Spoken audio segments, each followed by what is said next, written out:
All right, let's dive into this.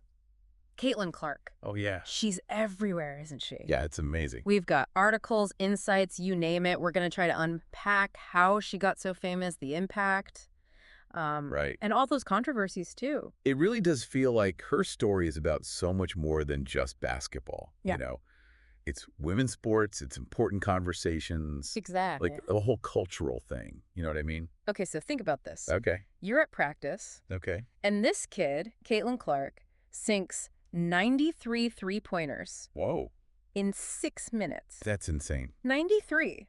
With, like, an 85% accuracy rate? That's unreal. Not just any shots either, those deep ones she's known for. Right. Like, that's a glimpse into how insanely talented she was even back then. Yeah, to hit those consistently, that many, it's Right. practically unheard of. Yeah. Being able to hit those tough shots under pressure, that's got to be what set her up for, like blowing up the way she did. It's like watching a highlight reel, but, like, live. And it all started in West Des Moines, Iowa, right? Yeah. Hometown hero. This kid, totally obsessed with basketball. But here's the thing. Yeah. Her family wanted her to go to Notre Dame for college. Oh, wow, that's interesting. Can you imagine? Yeah, you can see why they'd think that. That's like the path, right?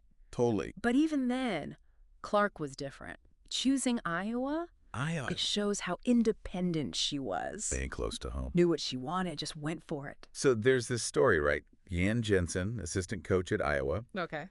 saw Clark play in middle school Uh-huh. and said, even back then, Yeah. Clark had this, like, presence, this fire. Interesting. Not just skill, like, she had this aura. People call it swag. Right. Like, this confidence mixed with style. Yeah, yeah. This drive to win, It made her stand out. Like she just oozed it. It's like she was born for this. It really seems that way. To be on the court, running things. Oh. And that competitiveness, it really showed when she got to Iowa.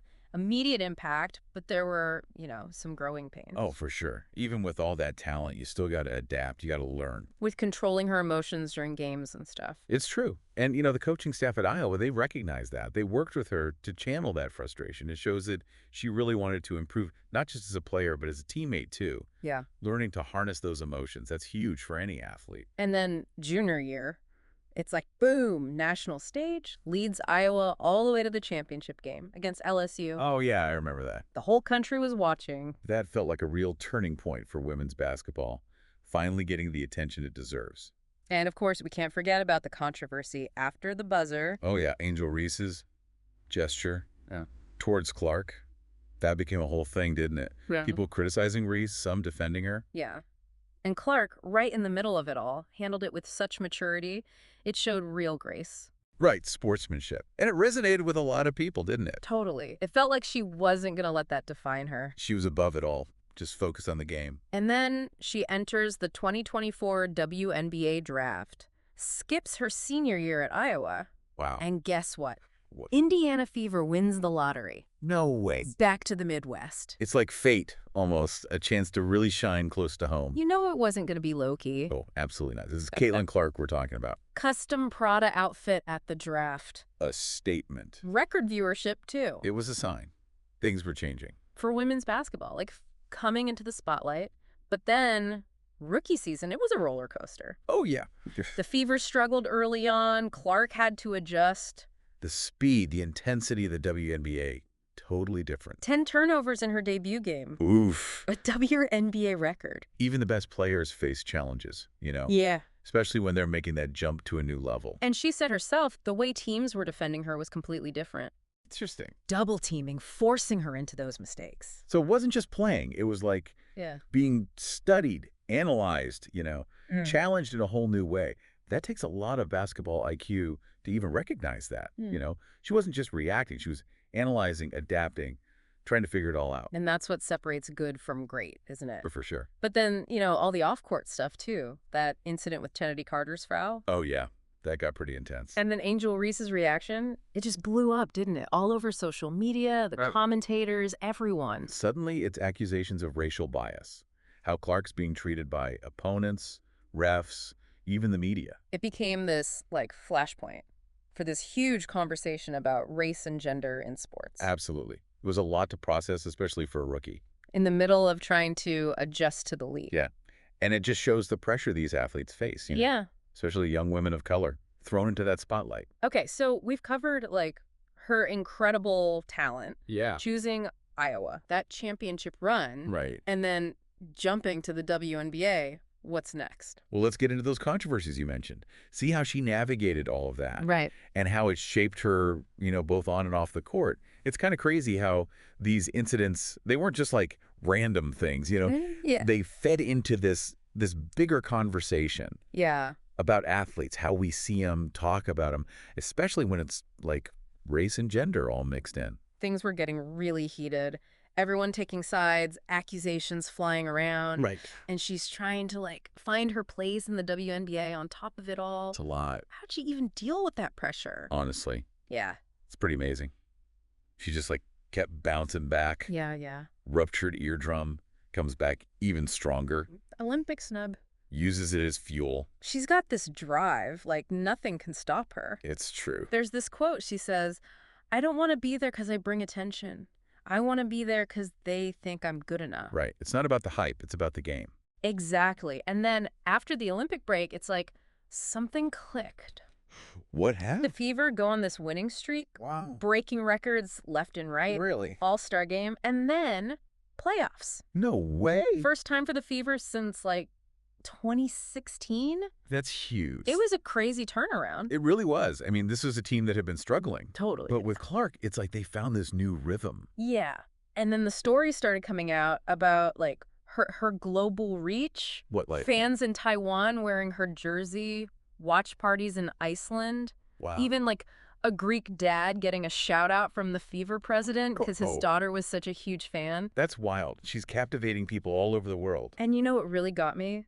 That story about Charles Whitehead, the fan who drove hours and spent a ton of money just to see her play. Oh, yeah, I remember that. He said, Caitlin got me here. That's powerful. It really is. It's like she's bringing in a whole new crowd, people who might never have watched the WNBA before. Exactly. It's not just about talent. It's like her personality, her Yeah. love for the game. It's that authenticity. Yeah. Okay. So playoffs. And of course, it wouldn't be a Caitlin Clark story without a little more drama, right? Oh, here we go. What happened now? The DeJani Carrington eye poke. Oh, yeah, that was a mess. The internet just exploded.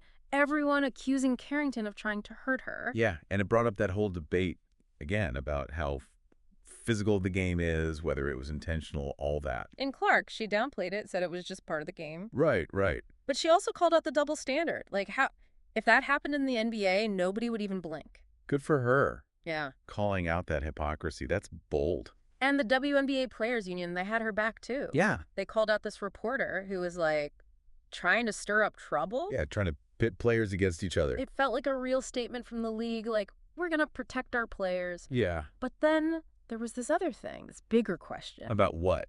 About her responsibility in all this, like these racially charged incidents that always seem to be around her. Right.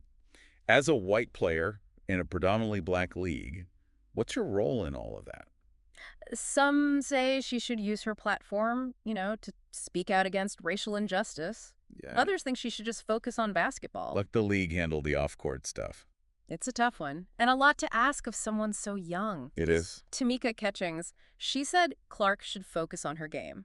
But Sue Bird said, no, use your voice, control your narrative. Two different perspectives, two legends of the game. And it just shows the pressure she's under. Yeah. It's not just basketball. It's like she's a symbol now. For a whole movement. And that's going to be tough to navigate. Absolutely. But then she made this decision, surprised a lot of people. What was that? Skipped the unrivaled 3-on-3 league to focus on individual training. Stepping away from the spotlight. Prioritizing her growth. That's mature. Shows she knows what she needs to succeed. It's not about endorsements or, like, being in the news all the time. It's about the game. And she's already got a plan.